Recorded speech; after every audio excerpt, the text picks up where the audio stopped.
kalau saya mendukung si B, dituduh penjilat. Lah kamu mendukung si A?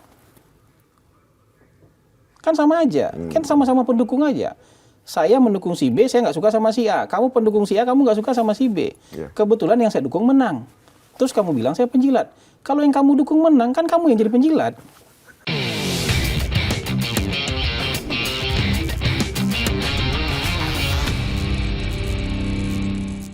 Sempat beberapa minggu lalu viral. Ini kita mau klarifikasi ke Abang soal Apa itu yang viral? jilat-menjilat itu. Ketika Abang agak dapat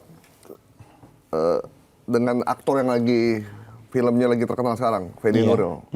Bisa diklarifikasi nggak, Bang? Yang bagian mana yang harus Itu saya yang klarifikasi? soal, Enggak, ya. maksudnya coba poin mana yang harus saya klarifikasi dari kata-kata itu? Ya kan Abang sempat bilang, ya berarti Anda menjilat di orang yang salah. Kalau, nah itu Abang dianggap suka menjilat gitu. Orang menilainya seperti itu, makanya kita mau klarifikasi lagi-lagi kan kita berhadapan dengan orang yang akalnya pendek tapi sok paten kan. Kalau kita punya argumen, kemudian tiba-tiba dia datang nuduh kita penjilat. Kenapa nggak orang ini yang disalahkan duluan karena nuduh saya penjilat? Nggak pernah dibahas tuh argumen orang ini menuduh saya penjilat. Saya memuji pidatonya Pak Prabowo di sidang umum PBB. Terus dia komen dengan menuduh saya sebagai penjilat. Paham saya. Orang ini dibahas nggak? Orang yang menuduh orang lain dengan mudah menuduh orang lain sebagai penjilat.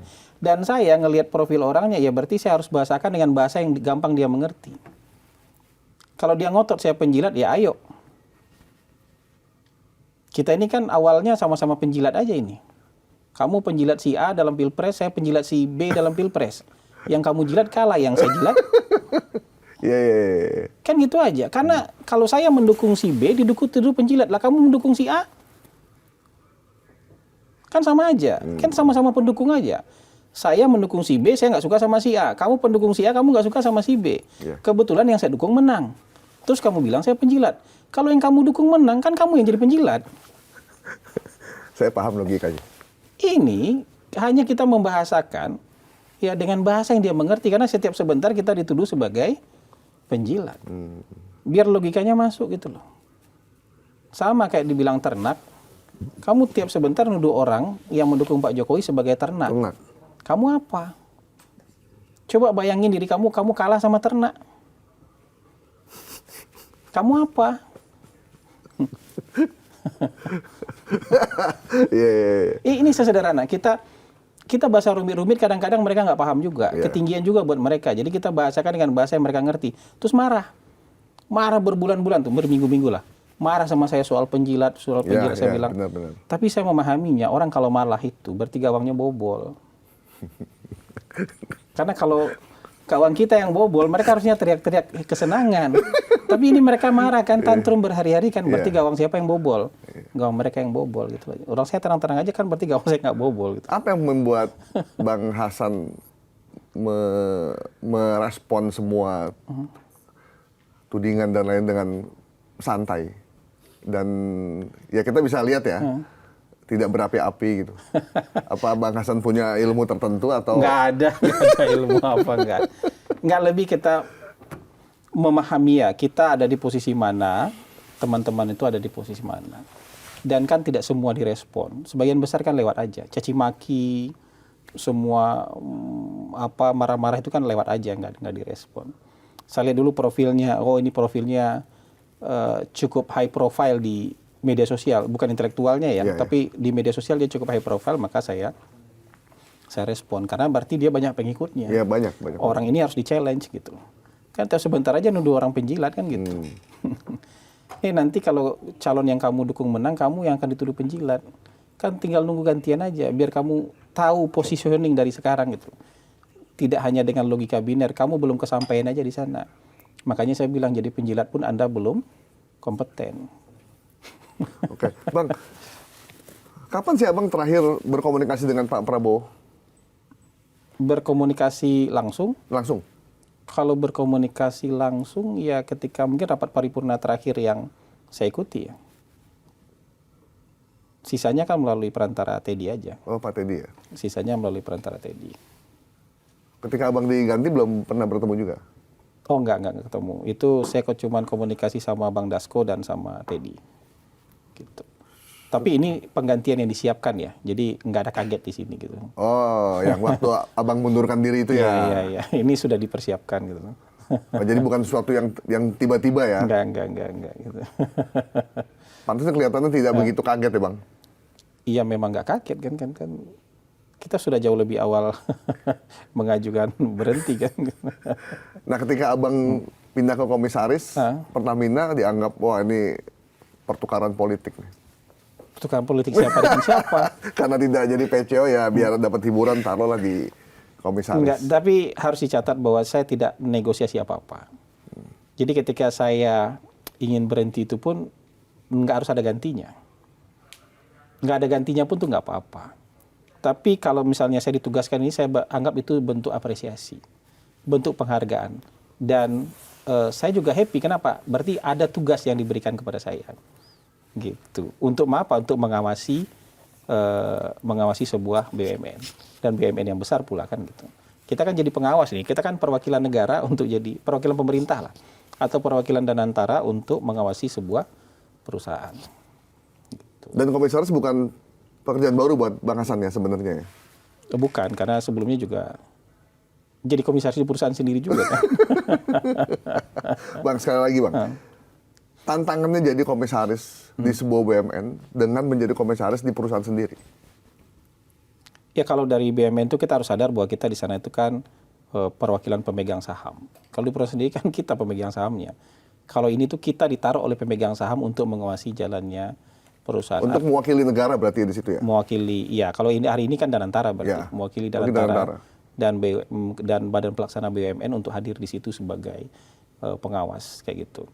Tapi mungkin perbedaan yang paling mendasar adalah soal belajarnya. Kan kompleksitas Pertamina luar biasa. Ya. Kompleksitas dalam Pertamina itu udah kayak kompleksitas negara. Udah kayak kompleksitas negara juga gitu. Jadi kita harus belajar cepat. Kalau dasar-dasar manajemen dan manajerialnya mana yang menjadi hak dan mana yang menjadi tugas dan fungsi komisaris, mana yang menjadi kewenangan manajemen, kita sudah paham lah. Tapi soal-soal teknisnya tentu kita harus belajar dengan cepat. Gitu. Bang, tadi ketemu Pak Prabowo. Kalau ketemu Pak Jokowi kapan bang? Saya lupa tanggalnya, tapi kayaknya seminggu setelah saya berhenti ya. Atau berapa hari lah, pokoknya beberapa hari setelah saya berhenti lah. Saya datang ke Solo. Ngapain tuh bang? Nggak ada, cuman silaturahmi aja. Orang kan ngespinnya aneh-aneh ya. Iya dah. Saya jadi bingung nih. Sebenarnya apakah politik Indonesia sekonspiratif itu? Jadi penuh dengan konspirasi, bahwa orang ketemu aja bisa dibingkai sebagai konspirasi. Kata Bang Bahlil, bahkan saya garuk paha aja. Bisa. Itu bisa sesuatu yang besar gitu. Bisa jadi konspirasi itu. Memang kayaknya kita dimanjakan dengan teori-teori konspirasi kayaknya. Dan mungkin juga karena terlalu sering frustasi dalam soal politik gitu. Artinya mungkin dia belum berhasil atau orang yang didukung belum berhasil.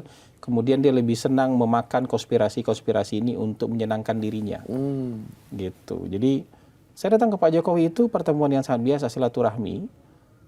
Karena selama menjabat, terus terang saya nggak sempat datang ke Solo untuk silaturahmi dengan Pak Jokowi. Padahal Syarif sudah berapa kali nanya, Bang kapan main ke Solo, kapan main ke Solo. Jadi selama menjabat, dan saya kan nggak enak ya, karena saya pertama kali dilantik dulu zamannya Pak Jokowi. Di akhir masa Pak Jokowi itu, tanggal 19 Agustus. Dan setelah itu belum pernah datang, silaturahmi personalnya, bahkan lebaran pun nggak sempat gitu. Jadi ada rasa nggak enak. Jadi begitu selesai menjabat, saya datang ke sana. Silaturahmi lah, benar-benar silaturahmi, nggak ada yang perlu dipikirkan aneh-aneh itu. Karena siapa ya? Saya bukan pejabat, Pak Jokowi juga bukan pejabat. Karena Bang dibilangnya kan konsultan politik, mungkin Pak Jokowi masih pengen minta. Dan Pak Jokowi dalam apa? Kan nggak ada jabatan. Apa coba? Itu selain kita reunian, nostalgia, apa yang kita bicarakan apa coba? Iya sih. Iya, kecuali saya datang ke orang yang ke Anies Baswedan gitu, tuh ada lah cerita karena masih pengen maju kan, misalnya Pak Jokowi apa? Atau saya ketemu Mas Ganjar gitu, masih ada harapan buat maju kan gitu. Pak Jokowi apa? Selain atau ketemu nostalgia. Pak Purbaya gitu misalnya. Atau ketemu Pak Purbaya masih ada lah, karena namanya sekarang dimasukkan dalam survei kan. Iya. Kan kalau Pak Jokowi apa? Tapi kenapa pikirannya konspiratif sekali? Coba aja misalnya Anda ketemu Pak Jokowi terus kira-kira ngobrolin apa? Iya, iya. Kira sama aja. Pak Jokowi sehat, Bang? Kan sempat sakit waktu itu. Terakhir Abang ketemu? Waktu itu beliau kalau fisik kelihatan sehat, tapi kan kulitnya masih kelihatan dalam proses penyembuhan. Kayaknya kalau menurut beliau sih ya ada autoimun yang harus distabilkan nih autoimunnya, karena autoimunnya menyerang kulit. Makanya kulitnya memang agak berubah ya, iya, wajah jadi, segala macam. Iya, jadi tapi wajahnya sudah oke. Oh, tidak seperti awal-awal ketika sakit ya? Wajah beliau tuh sudah oke, sudah bersih, tapi masih ada kelihatan di tangan, masih dalam proses penyembuhan di tangan gitu. Oke. Bang, kita ngomongin politik yang agak panjang. Apa itu? Ini kan konsolidasi partai politik dengan pemerintah cukup kuat. Ya. Hampir tidak ada oposisi. Ada yang bilang ini agak kurang bagus nih untuk kestabilan sebuah negara. Gimana Bang Hasan melihat ini? Itu yang bilang gimana itu cara pandangnya? Ya karena tidak ada check and balance. Di Cina ada check and balance nggak? Nggak ada. Bagus nggak negaranya? Sejahtera. Itu maksud saya? Ya maksudnya teorinya dari mana itu? Ya gitu? Abang nanya tapi saya jawab sendiri akhirnya. Iya. Teorinya dari mana itu? Amerika check and balance-nya jalan nggak? Jalan. Jalan. Itu ada shutdown kemarin, budget ada shutdown budget. Tapi negaranya makin turun apa makin naik? Yeah. Jadi teori ini, pandangan-pandangan seperti ini belum tentu benar. Oke. Ada mungkin dalam proses yang sudah matang nanti ketika masyarakat sudah sangat terdidik, ya, kita bisa berargumen dengan betul-betul rasional, nggak lagi penuh teori konspirasi dan kebencian. Dan nggak hanya kepentingan sempit, kita bisa berdebat dengan cara yang jauh lebih masuk akal untuk bangsa. Tapi dalam kondisi seperti ini, mungkin untuk mempercepat supaya kita bisa mencapai Indonesia emas itu, ya mungkin kita butuh stabilitas politik. Nggak ada yang salah dan benar ini. Ini pilihan-pilihan ini. Begitu kita mengedepankan stabilitas politik, pasti ada yang dikorbankan. Begitu kita membuka ruang demokrasi di tengah masyarakat yang belum 100% siap, pasti juga ada yang dikorbankan. Nah kita mau apa? Singapura aja sampai sekarang sudah sangat terdidik, oposisinya terkontrol. Yeah. Kita kumpul-kumpul kayak gini, banyak nih ngomong politik udah ditangkap nih. Udah pakai ISA nangkapnya nih.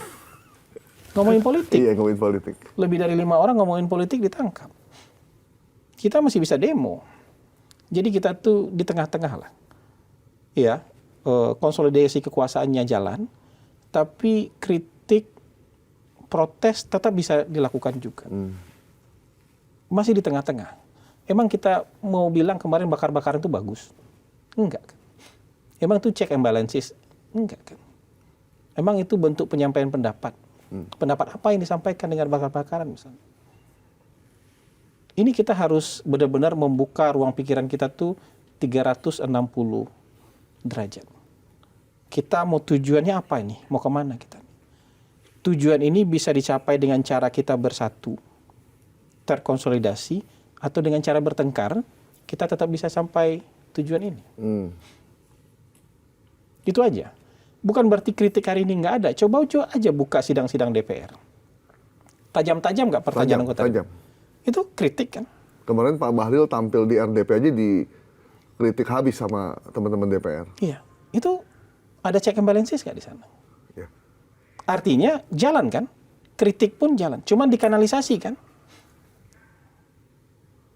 Jadi pandangan bahwa nggak ada check and balances, nggak ada kritik, itu juga nggak sepenuhnya benar. Lihat aja menteri-menteri, kan ada siaran langsungnya semua. Menteri-menteri RDP itu kan tajam-tajam nggak pertanyaannya anggota-anggota DPR. Bahkan dari partai pemerintah aja tajam-tajam loh. Ya. Itu artinya jalan kritiknya. Kita dekom dengan manajemen aja kritiknya tajam-tajam kok. Dewan Komisaris dengan para direksi aja kritiknya tajam-tajam kok. Tapi nggak kita buka keluar. Gitu aja. Tapi kalau DPR dia yang kritik pemerintah boleh terbuka. Karena memang dia didesain sebagai penyeimbangnya pemerintah. Bahkan sesama anggota DPR itu bertengkar juga itu desain organisasinya sebenarnya seperti itu. Jadi dibolehkan itu di dalam organisasi itu orang bertengkar. Tapi dalam pemerintah nggak bisa. Karena pemerintahnya harus solid, harus terkomando organisasinya. Tapi kalau DPR institusinya memang desain untuk tempat orang berdebat. Yeah. Orang memperjuangkan kepentingan konstituen masing-masing. Dan dia juga berdebat dengan pemerintah. Jadi bukan berarti nggak ada check and balances gitu. Tapi kalau kita berharap ada keriuhan, tiap sebentar ada gempa, ya kapan kita majunya?